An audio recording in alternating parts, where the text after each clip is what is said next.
thanks everyone for coming. Um, yeah, so topic is how would smart contract hacks look like in the future? And if you're talking about the future, I also want to provide some context about what's happening in the past and the present.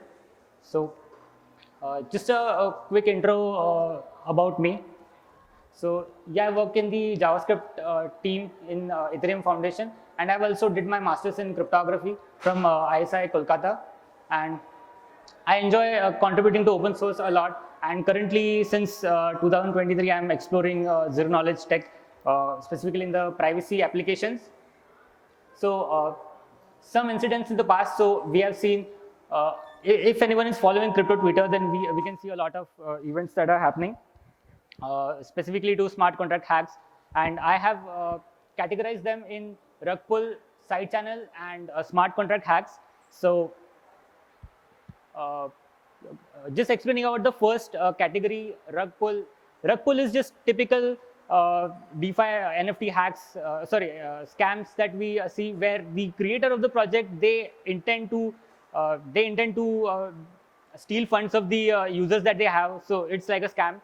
And it's worst of all because mostly retail people who are, genuine people, they participate in such kind of projects and they lose money, and then the name of Web3 is spoiled. The second kind of things are side channel attack, in which the protocol really doesn't have, at least the vulnerability is not exploited, but there are some things outside like the owner keys which are stolen. One of the examples is the Ronin bridge. So Axie Infinity is a game, and Ronin bridge, it uses to do that into a side chain. And earlier, this hack is one of the biggest hack right now in the space, 600 million. So it occurred because the validator keys were compromised. And then coming to the interesting part, which are the smart contract hacks, which mostly the people with people like to put their gray matter in the brain. So just quick about it, the intended logic which the smart contract engineer is trying to code, when it gets compiled down and actually runs in the wild, it behaves slightly differently because maybe some understanding was different. And here I'm featuring two of the hacks. I think it's not clear here, but this hack is about the Euler finance, which occurred earlier this year. And I featured these two hacks. And this one I think is interesting because Euler Finance is a very loved project and very respected project, because they also had around 200 million TVL, and they also had a lot of audits, around 5 to 6 audits they had. And obviously, if we have some money in our pockets, then where would we put our money in some project which is not audited, in some project which is audited once or twice, or some project who is audited like so many times? Obviously, we would want some security for our funds. So that's why this project, the developers are also nice, and so many audits, but still this project got hacked in like March of this year, and everyone was thinking, so there are projects and so many audits they have, still projects are getting hacked. Very complex hack it was. So it puts a question to the average user: where should we put our funds in if audited protocols are also getting hacked?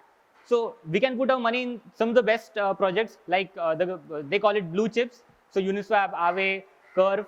But then just like 2 weeks ago, we saw a hack in which a pool of Curve was actually hacked. It was because of a vulnerability in Viper. Anyone who is interested, they can look into that. So that contract was unhacked. The vulnerability was there in the space for more than 2 years. But and people were putting money, and a lot of funds were there in the contract. So again, the normal people who have some money and they want to put into some DeFi project, again it's a question: if even the blue chips are getting hacked, then where should we put money? So result of these kind of hacks. So the retail users, there are institutional people as well who invest in projects by just adding liquidity. But I'm talking about the retail people like your father or our friends. So these kind of people lose their belief in DeFi or Web3 in general, and this decreases money which is coming into Web3 or basically our Web3 stuff. And because of that, if there is some institutional person or some investor, they would also not want to put more money, and projects would find difficulty in raising some funding. And if projects don't have funds, then jobs are also there's some issues. And then Web3, if this keeps on happening, then Web3 game we can see getting over. And recently, like 2 days ago, this is a respected guy from Sushi Swap, and I can read this. So they are basically saying that this bear market which is going on, it is worse than the last because so many big names are getting hacked. So definitely this is causing some issues in normal community, and we should be doing something to prevent this, because if this kind of things keep happening, then we can see our community going outside. So there are definitely people who are taking steps. So bug bounty programs. So in the aftermath of DeFi summer, there were a lot of hacks which stopped that bull run, and we can see teams like Immunify. We shout out to the team member from Immunify. So Immunify was launched in late 2020, and they have bug bounty programs. And since then, a lot of people, I mean, the responsible bug disclosure has been promoted more, and people do have an option to do the bug reporting instead of just going there and hacking the protocol. And there are more bug bounties as well. But still, we can see that if the bug bounty is there since like 2-3 years, but still we are seeing some black hats, right? The black hackings are still occurring, though it's reduced to some extent, but it's still happening. So what is the reason? So one of the reason is when some attacker or some person who finds vulnerability in a contract, they want to report it, but while reporting, they have to reveal everything that I mean about the how to exploit that contract, where is the vulnerability, and how to fix it. But once they deliver their piece of thing, after that the project takes a call whether to give some money to this guy or just like say bhag ja idhar se. And so definitely the people who find these kinds of vulnerabilities, they have a lower hand in negotiation, because they have already delivered their part of the deal. And also someone who is trying to communicate the vulnerability that they found, there is also a risk that what if I shared this vulnerability with like 5-6 people, and what if somebody who gets knowledge of this maliciously hacks wearing a mask. So that's why if there's some guy who thinks who found a vulnerability, they found a bug, so so they would be busy doing something else. They would be not busy reporting it, but they would be doing something else. So that is the problem right now. So there should be definitely some steps. So bug bounty programs are there, but we need to take some steps ahead as well. So smart contract hacks, I mean, in the early days, like 2020 and before that, we were mostly seeing black hacks. I mean, someone just finding vulnerability and just exploiting it in the wild. And these days, because of thanks to so many bug bounty programs, we can see people taking the responsibility of Web3. They understand that this is really bad for our ecosystem. So they are going through the bug bounty programs. But still there are some black hats, because sometimes it doesn't make sense. So I'll just show this Curve example.